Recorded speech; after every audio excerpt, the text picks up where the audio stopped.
तो हेलो बच्चों, स्वागत है आप सभी का राहुल एकेडमी की एक और बेहतर वीडियो में। तो प्यारे बच्चों, आज के इस वीडियो में हम लोग पढ़ने वाले हैं कक्षा 12 के भौतिक विज्ञान का एक मोस्ट इंपॉर्टेंट क्वेश्चन जो आपके बोर्ड के एग्जाम की दृष्टि से काफी ज्यादा महत्वपूर्ण है। हर साल यह क्वेश्चन आपके बोर्ड के एग्जाम में पूछा जाता है। तो प्यारे बच्चों, आज की जो हमारी मुख्य टॉपिक है वो है अन्योन्य प्रेरण, जिसको हम लोग इंग्लिश में म्यूचुअल इंडक्शन के नाम से भी जानते हैं।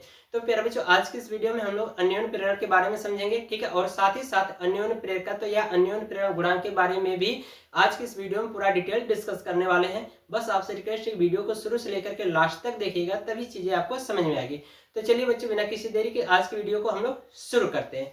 तो प्यारे बच्चों, यहाँ पर देखिए मैंने हेडिंग लगा रखा है अन्योन्य प्रेरण, ठीक है। तो अन्योन्य प्रेरण क्या होता है, इसकी परिभाषा क्या होगी, ध्यान से सुनिएगा। जैसे बताऊंगा वैसे कॉपी पेपर पे क्या करिएगा, नोट कर लीजिएगा, ठीक है। तो इसमें परिभाषा ये हो जाएगी, जब किन्हीं दो कुंडलियों को एक दूसरे के पास पास में रख करके किसी एक कुंडली में प्रवाहित धारा के मान में परिवर्तन किया जाता है तो दूसरी कुंडली में फ्लक्स परिवर्तन होता है। फ्लक्स परिवर्तन होने के कारण द्वितीय कुंडली में प्रेरित विद्युत वाहक बल उत्पन्न होता है।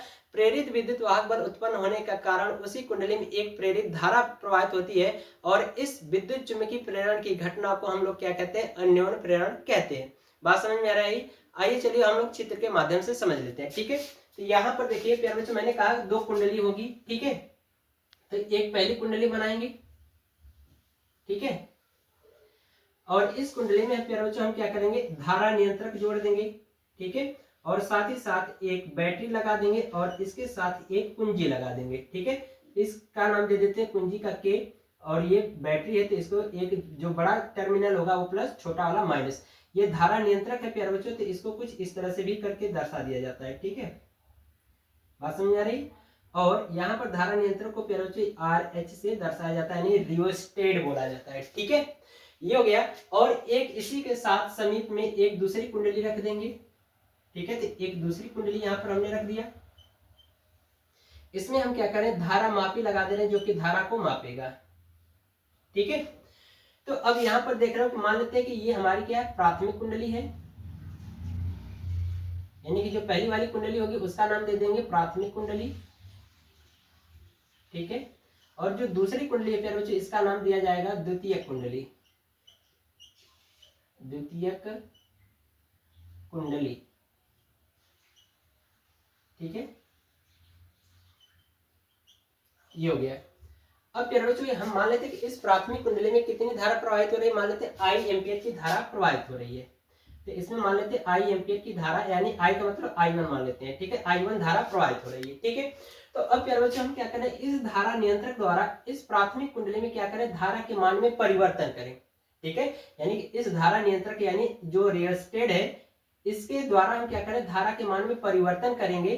तो ये जो दूसरी कुंडली प्यारे बच्चों, इस द्वितीय कुंडली में प्यारे बच्चों क्या होता है, फ्लक्स में परिवर्तन होता है। और फ्लक्स में परिवर्तन होने के कारण इसी कुंडली में क्या उत्पन्न होता है, प्रेरित विद्युत वाहक बल E उत्पन्न होता है। और इसके उत्पन्न होने के कारण इसी कुंडली में क्या होती है, एक प्रेरित धारा प्रवाहित होती है, ठीक है। प्रेरित धारा प्रवाहित होती है।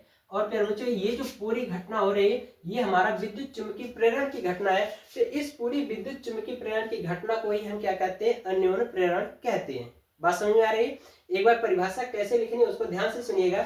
यहाँ पर लिखेंगे कि जब किन्हीं दो कुंडलियों के एक दूसरे के पास पास में रख करके किसी एक कुंडली में प्रवाहित धारा के मान में परिवर्तन किया जाता है तो दूसरी कुंडली में फ्लक्स में परिवर्तन होता है। फ्लक्स परिवर्तन होने के कारण उसी कुंडली में प्रेरित विद्युत वाहक बल उत्पन्न होता है। प्रेरित विद्युत वाहक बल उत्पन्न होने के कारण उसी कुंडली में एक धारा प्रवाहित होती है जिसे प्रेरित धारा कहते हैं। और विद्युत चुंबकीय प्रेरण की इस घटना को हम क्या कहते हैं, अन्योन्य प्रेरण कहते हैं, ठीक है। परिभाषा नोट कर लिया। अब प्यारे बच्चों, इसी में क्या करो, आप ये चित्र बना लो, ठीक है। अब हम लोग देखेंगे अन्योन्य प्रेरकत्व या अन्योन्य प्रेरण गुणांक, ठीक है। तो इसको आप नोट करो। अब हम लोग समझ लेते हैं अन्योन्य प्रेरकत्व या अन्योन्य प्रेरण गुणांक, ठीक है। तो प्यारे बच्चों, यहाँ पर मैंने हेडिंग लगा दिया है अन्योन्य प्रेरकत्व या अन्योन्य प्रेरण गुणांक, ठीक है। तो इसमें थ्योरी क्या लिखनी है वो मैंने यहाँ पर लिख दिया है, लेकिन अभी थ्योरी पर ध्यान न दीजिए। सबसे पहले हम लोग क्या करते हैं, चित्र के माध्यम से समझ लेते हैं। चित्र समझ जाओगे तो ये थ्योरी जो लिखी गई आपको रटनी नहीं पड़ेगी, आप खुद से लिख लोगे, ठीक है। तो प्यारे बच्चों, जो मैंने चित्र बनाया था ना पीछे, उसी चित्र को एक बार फिर से बना करके आपको समझा दे रहा हूँ, फिर उसके रफ कर दूंगा, ठीक है। तो यहाँ पर प्यारे बच्चों, मैंने दो कुंडलियां बनाया था, एक प्राथमिक कुंडली थी, ठीक है। और इस प्राथमिक कुंडली पैर में जो हमने क्या किया था, एक धारा नियंत्रक द्वारा जोड़ा था और साथ ही साथ इसमें क्या किया था, एक बैटरी लगाया था और बैटरी के साथ एक कुंजी भी जोड़ा था। ठीक है, तो कुंजी कैसे दर्शाया था, और बैटरी है तो इसको प्लस और माइनस लगा देंगे और यहाँ पर धारा नियंत्रक को RH। और इसमें फिर मैंने बताया था कि इसमें प्रवाहित जो धारा वो कितनी है, I1। इसको मान लेते हैं प्राथमिक कुंडली, इसको फर्स्ट हमने दर्शा दिया। और इसी के बगल में एक और कुंडली थी जिसको हम लोग कह रहे थे द्वितीय कुंडली। ठीक है, तो इसमें हमने क्या लगाया था, धारा मापी लगाया था, धारा को मापने के लिए। ठीक है, ये हो गया। तो प्यारे बच्चे यहाँ पर अब देखो, यहाँ पर ये लिखा गया कि मान लेते हैं कि माना प्राथमिक कुंडली में I1 धारा प्रवाहित हो रही थी, यानी हमने मान लिया कि माना कि प्राथमिक कुंडली में कितना I1 धारा प्रवाहित हो रही है और ये हमारी क्या है, द्वितीय कुंडली है। ठीक है, तो यहाँ पर हम मान लेते हैं कि प्राथमिक कुंडली में कितनी धारा प्रवाहित हो रही है, I1 धारा प्रवाहित हो रही है और द्वितीय कुंडली में फेरों की संख्या कितनी है, फिर बच्चों मान लेते हैं ये जो फेरों की संख्या कितनी है द्वितीय कुंडली में, N2 है और इसका चुंबकीय फ्लक्स कितना होगा, इसमें Φ2 होगा। ठीक है, तो यहाँ पर देख रहे हो कि इस द्वितीय कुंडली की फ्लक्स ग्रंथिताओं की जो संख्या होगी प्यारे बच्चों, क्या हो जाएगा, N2 Φ2, यानी कि चुंबकीय फ्लक्स और कुंडली में फेरों की संख्या का गुणा करा देंगे तो वो हमारा क्या कहलाता है, द्वितीय कुंडली की फ्लक्स ग्रंथिताओं की संख्या। तो इस द्वितीय कुंडली की फ्लक्स ग्रंथिताओं की जो संख्या होगी N2 Φ2, वो क्या होगा, प्राथमिक कुंडली में प्रवाहित धारा I1 के क्या होगा, समानुपाती होगा। मैंने ये बताया कि मान लेते हैं कि प्राथमिक कुंडली में I1 धारा प्रवाहित हो रही है। ठीक है, और ये जो द्वितीय कुंडली है, इस द्वितीय कुंडली में फेरों की संख्या कितनी, N2 है और चुंबकीय फ्लक्स Φ2 है। तो इस द्वितीय कुंडली में फ्लक्स ग्रंथिताओं की जो संख्या क्या हो जाएगी, N2 Φ2 हो जाएगी। तो ये द्वितीय कुंडली के फ्लक्स ग्रंथिताओं की जो संख्या है प्राथमिक कुंडली में प्रवाहित धारा I1 के क्या होगी, समानुपाती होगी। तो यही चीज यहाँ पर देखिए लिखा गया है कि माना प्राथमिक कुंडली में I1 धारा प्रवाहित हो रही है तो द्वितीय कुंडली में फेरों की संख्या कितनी हो जाएगी, N2, तथा चुंबकीय फ्लक्स क्या हो जाएगा, Φ2 है।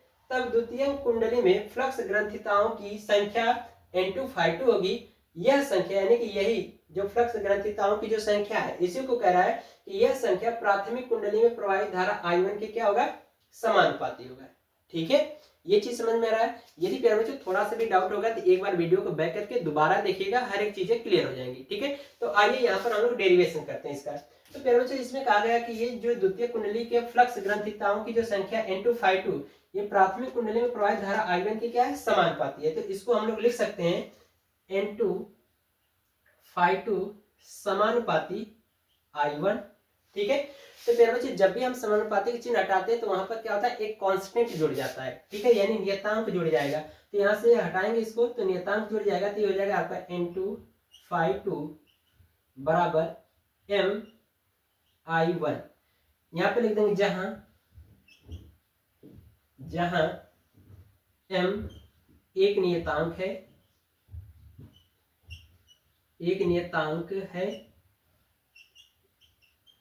जिसे अन्योन्य प्रेरकत्व या अन्योन्य प्रेरण गुणांक कहते हैं। अन्योन्य प्रेरण गुणांक कहते हैं। ठीक है बच्चों, इसको हम मान लेते हैं समीकरण नंबर 1। ठीक है, ये चित्र को मैं रख कर दे रहा हूं। ठीक है, अब इसके बाद आगे देखिए हम क्या करेंगे कि यहां से m का मान निकाल लेते हैं। ठीक है, तो I1 का इधर भाग करा देंगे तो ये हो जाएगा बच्चों, ये हो जाएगा आपका m बराबर, ये हो जाएगा N2 Φ2 अपान I1। ठीक है, तो ये हमारा क्या हो जाएगा, एक फार्मूला प्राप्त हो जाएगा फिर बच्चों। ठीक है, सवाल जब इस पर आधारित करेंगे ना तो इसकी जरूरत पड़ेगी। ठीक है, तो अब मान लेते हैं प्यारे बच्चों कि ये हमारा क्या है, प्राथमिक कुंडली में प्रवाहित धारा I1 है। तो मान लेते हैं प्राथमिक कुंडली में कितना, 1 एम्पियर धारा प्रवाहित हो रही है। तब क्या हो जाएगा, तो यहाँ पर लिखेंगे यदि I1 बराबर कितना हो, 1 एम्पियर हो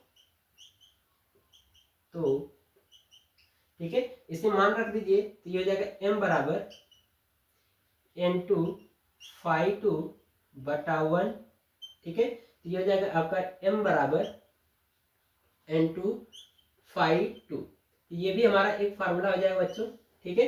तो यहाँ पर अब क्या करना है, आपको परिभाषा लिख देना होगा कि अन्योन प्रेरकत्व या अन्योन प्रेरण गुणांक द्वितीयक कुंडली के फ्लक्स ग्रंथिताओं की संख्या के क्या होगा, बराबर होता है, ठीक है।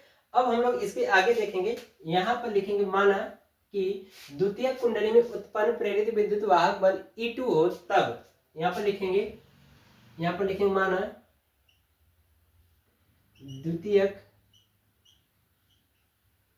द्वितीयक कुंडली में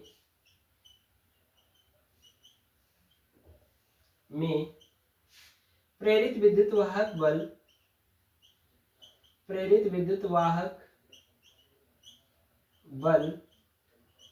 E2 हो तब यहाँ पर लगाएंगे फैराडे का नियम। तो यहाँ पर लिखेंगे फैराडे के नियम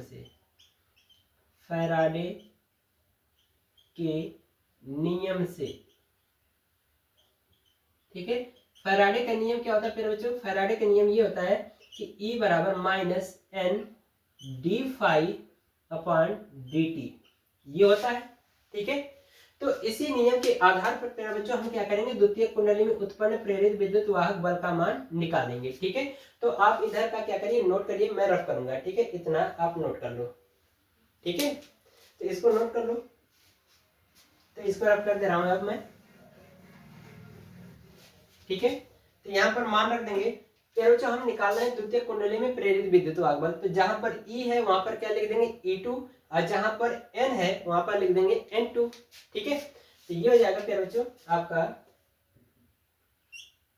E2 बराबर माइनस N2 D, और यहाँ पर फाई है तो यहाँ पर फाई 2 लिख देंगे, D फाई 2 अपॉन dt।